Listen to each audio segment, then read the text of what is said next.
since we've come this far, we might as well go down and take a look at the Wall-Winnet House. Of course. And also out here, there was a Bassett Jones who brought in we call them Austrian pines, black pines, Pinus thunbergii. And all over the island, there's a certain pine, it's got very sharp needles, and it's spread all over the island, but unfortunately it has a couple of enemies. Oh, so it's spread all over the place, and now it's sort of dying down, you might say. Well, anyway, we're on the Wall-Winnet Road right now, and we're going to come to the Pockama Road.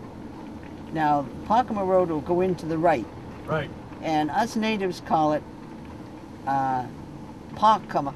We say it P-O-K-A-H-M-A-H, I guess, Pockama. And the people who live there call it Pocomo. P-O-K-E-M-O. Oh, no. Oh, yes. Well, yeah, again, it's like tomato Scallop, and tomato. not scallop. Come on. Well, just kidding. You'll have to check it out better than I can. All I know is that quite a few people call it Pocomo. But anyway, it's a lovely area. Sure. So when we get there, we'll turn right. The Pockama Association loves this area, and they've worked hard to keep it looking good. As a matter of fact, there's a man who has headed it off and on for years, Joe Chiesa, his name is, and he and his friends determined that they were going to put the light poles underground. And they worked until they did, and I'm quite sure in what I say, it cost them something like $12,000 a pole to put them under. But by golly, they put them under, and that's why you see this glorious area. Yeah. Old friend of mine and a classmate, Amy Brock, lives out here. Albert Brock was her husband, and there are some Nantucketers who used to come out to Pockama for the summer. The town clerks. Stover? Yeah, her grandfather and great-grandfather used to come out here. They had a place. Oh, okay. Yep. And Willie Small, the painter, had a place. Sure. It was a little, very, very gentle, very quiet little houses, no McMansions or anything, but a place, of course, when you can imagine, it was really away from the madding crowd. If it was it's 9 miles to Wall-Winnet from the heart of Nantucket to go out to Wall-Winnet. It's quite a long distance. Now, a lot of windsurfers would use this area in the Yes, past. they do. Are they still doing it? Yes, Yep. they evidently are allowed to do it. In fact, I know they did because I saw them at it one summer day when I was out here at Amy's house.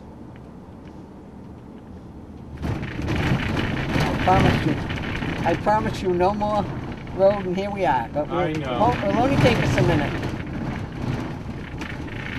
And they won't pave this one, huh? This I won't get paved. I don't know whether they want it or not. I haven't asked. They paved up to that point. Why wouldn't they pave the rest of it? I don't know. Mm-hmm. I don't know whether it was the people the abutters that far down were willing to do it. I don't know the answer to that. Maybe it's just that some people really do like the beach feel with the experience of driving on That's right. this kind of a road. They don't. They'd rather do it to cut down on the people that are too many people would stream in here, I guess. Right. I wonder, are we supposed to have nice weather tomorrow? I don't know. I want to do it at the same time. I'd like to do it tomorrow. Ah, well, you were going to go to a football game, weren't you? I have a football game tonight to shoot. Oh, tonight? Tonight at My 5, golly Moses. Yeah. Imagine that. Night game tonight. Yeah, well, you use Saturday for your boy, don't you? That's right. Yeah. He can come with me, though, if we go for a ride. Yeah. Just get out, I can just... Sure. Yeah. Take the pictures that you Take need. the pictures. He can have a good time. Exactly. And the dog can have a run. Yep. We can pull over and stop. Well, I hope it's good for you tomorrow. I know. The light is the same. I'm going to Poland, by the way. Are you? The following Sunday. Oh, gosh. For a week. Oh, my gosh. Yep. Have you ever been there? No. No, I haven't. I've been to Belgium and I've been to France, but I've never been to Germany or Poland. I sure envy you. It's wonderful that you're going. I'm only there a week, but I'll bring my camera and get something done. Sure. Well, I don't know which one of these belongs to Gamble, but one, yeah, big one down the end here. Now this is the point. Yes. Look now maybe they are doing a little bit of windsurfing today. Certainly would be awful strong. Yes, it would be. I don't know if there's anything that tells the kids not to do it. People just came down just to see the people. Just to see the... They've come to just look and... Yeah. Boy, what a pretty spot, huh? There's Great Point, you see? See oh, it there? Yeah. Oh, yeah. It is a lovely spot today. Every time the clouds and the water make a different color. Whoopsie. Isn't it nice? Yes, it's beautiful. She's just enjoying it. You can imagine. If she's from away, the chances are she is. She wouldn't be out here at this hour, you know? Right. Figure it out here. I'm gonna. I think I'll get anybody that way. Now I tell you where we're headed right now. We're headed down the Wawinut Road, and we're. You mean the Pocomo Road? No, well, when we get out of this, yeah. turn right on Wawinut Road, and you'll come to Jane Lamb's house. Chaos Corner, it's called. Right. And that's Jane has been a big, important part of the Civic League for many, many years. She and I were classmates together at Nantucket High School. Yeah. Okay. So this is her place. This is it. It says right on it, Chaos Corner. Why do they call it Chaos Corner? I guess she named it that herself. What a beautiful little cottage. Isn't it cute? Oh, I mean, you don't see screened-in porches anymore. Oh, like I know like it. from the when your grandparents were kids. And she's got an old glider in there. Oh yeah. So Jane and I, as I told you, classmates, went through high school all the way straight through the grades together, and then she went to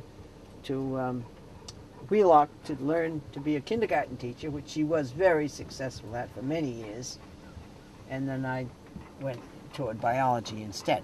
Yep. And we've been friends forever. She married a Coast Guard fella. What happened? She's the lady that's taking care of her is Pat. Oh yes, it is. Pat does a show for us. Ah, there you called go. Pat's Pals. All right. Now I just saw a picture of her there. She came out. Wondering what we were doing. Yeah. Well, no, she wasn't. She was just. I just caught her off guard. I see. Yep. So let's say in 50, 100 years, how would you like to see Nantucket progress? Well, being an island, it can just go so far as the land is concerned. And it's coming quite soon, that there won't be any more land available to build on. So that means that the land that is built on now will be treasured and will go from generation to generation, or new person to new person, and just will be comfortable. And I imagine what it'll be is there'll be a certain amount of activity to sort of service whatever the people are that are living here, and they'd have to be plumbers, carpenters, painters, and glaziers, the kind that fix broken windows and the rest, and the sort of things that there'll always be, I think, a certain number of retired people that will come because they love it at the end of their days of heavy work on the mainland, that they'll love Nantucket. And that's the way I figure it will come to that. And it's always a pleasure to see you, and you do such wonderful things for the island. You really do. Thank you. And if anybody says anything, I'll say I didn't say a word. Okay.